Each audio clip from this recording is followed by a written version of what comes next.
భారతదేశంలోని విష్ణు కుండీల గురించి తెలుసుకుందాం. భారతదేశం విష్ణు కుండీలు రాజ్యస్థాపకుడు ఇంద్రవర్మ అన్నమాట.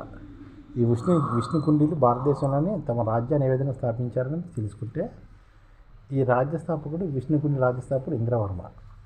వీరిలో రెండవ మాధవర్మ గొప్పవాడు అనమాట. ఇక చివరివాడి విష్ణు కుండీలను మంచాన భట్టనకుడు అనమాట. వివి కృష్ణశాస్త్రి ప్రకారం కేసర రాజధానిగా పివి పరమశాస్త్రి ప్రకారం ఇంద్రపాల నగరం రాజధానిగా చేసుకుని పరిపాలించారన్నమాట.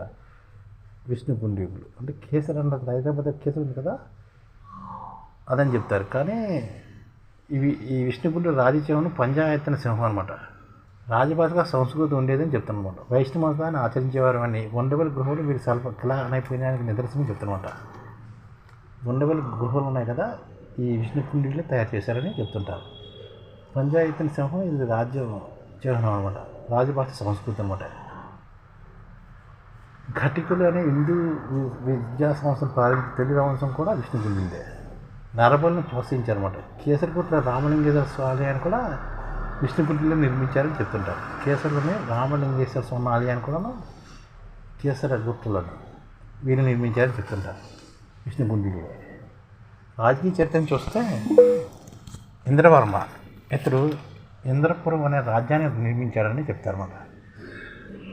ఇది నల్గొండ జిల్లాలో ఉందని ఇంద్రపాల నగరం అంటారు కదా, నల్గొండ జిల్లాలోని. ప్రస్తుతం దీన్ని ఇంద్రపాల నగరంగా పిలుస్తున్నారంట. ఇది ఇంద్రపాల నగరం నల్గొండ జిల్లాలో ఉందన్నమాట. ఇక రెండవవాడు మాధవర్మ. వాస్తవంగా విష్ణు కుండీల అధికార స్థాపకుడు మాధవర్మే. విక్రమ మహేంద్ర అనే బిరుదు కూడా ఇతను పొందనమాట. పోలమూరు శాసనం ద్వారా తెలుస్తుంది. ఉండవల్లి భైరవకోన మొగలరాజపురం గృహాలు కూడా చెక్కించారని ఈ మాధవరమే చెక్కించారని చెప్తారన్నమాట. ఉండవల్లి భైరవకోన మొగలరాజపురం గృహంలో ఈయన చెక్కించారంట. ఇక గోవిందవర్మ విక్రమసమ అనే బిరుదు కూడా కలవన్నమాట. బౌద్ధ మతం అనమాట.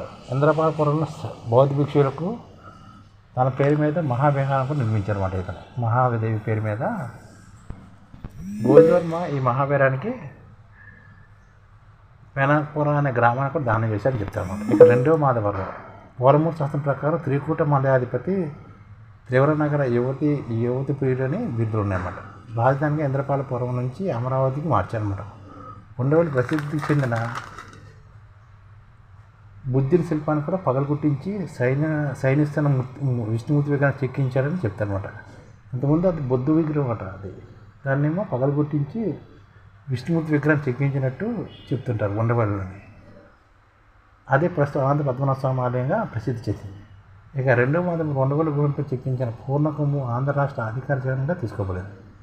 రెండవ మాధవర్మ ఉండవల్లి గృహంలో చెక్కించిన పూర్ణకొమ్ము ఏదైనా కారణంలో చెక్కించారని చెప్తారు. ఇది ఆంధ్రప్రదేశ్ రాష్ట్ర అధికార చిహ్నంగా తీసుకోవాలన్నమాట. ఇక రాజసూయ యాగము, అశ్వమేధ యాగము, నరమేధ యాగము మొదలైనవి జరిపించారన్నమాట. వేల్పూర్ శాసనము, ఈపూర్ శాసనము, ఖానాపూర్ శాసనాలు కూడా వేయించారని చెప్తారు.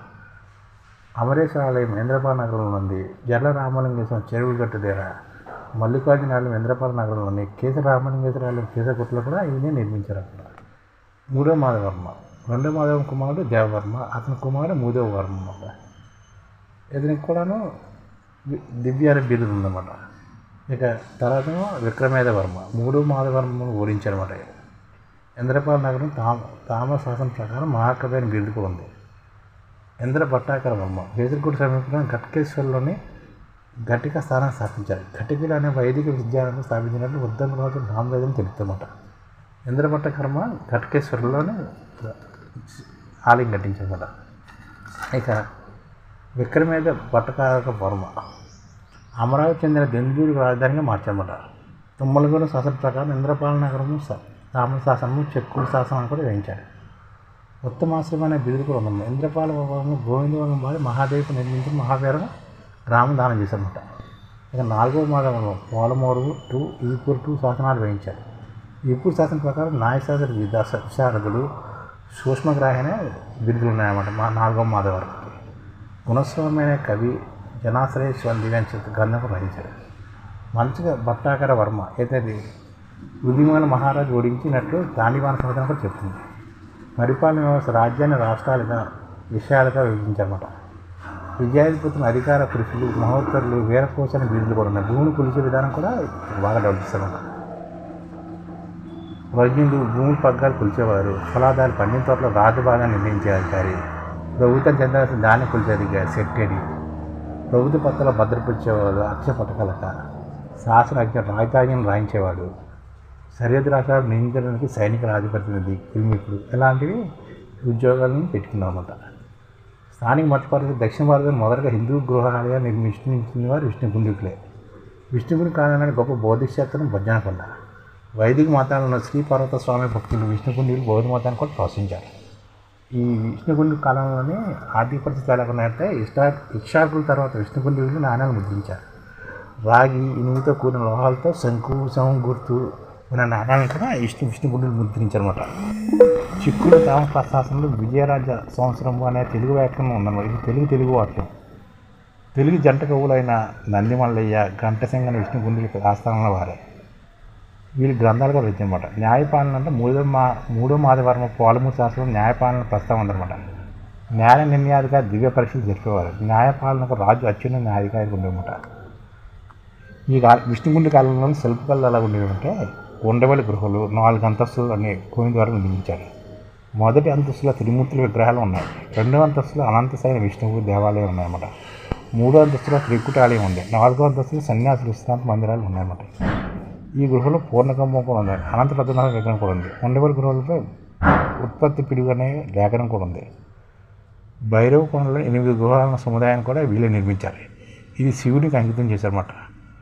అష్టభుజ నజరామూర్తి, త్రివిక్రమావతార గృహ విగ్రహాలు మొగలాధ గృహంలో కూడా ఉన్నాయన్నమాట. ఈ విధంగా విష్ణుకుండిలో తమ రాజ్యపాలన చేసేవారు అన్నమాట.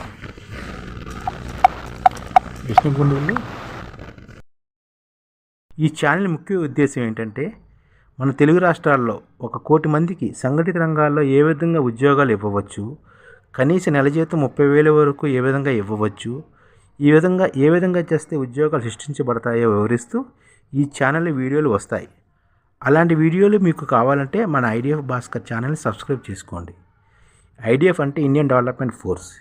ఈ వీడియోలు చూసిన తర్వాత మీకు నచ్చితే లైక్ చేయండి, మీ ఫ్యామిలీ మెంబర్స్కి షేర్ చేయండి, మరియు మీ ఫ్రెండ్స్కి షేర్ చేయండి. Thank you. నమస్కారం.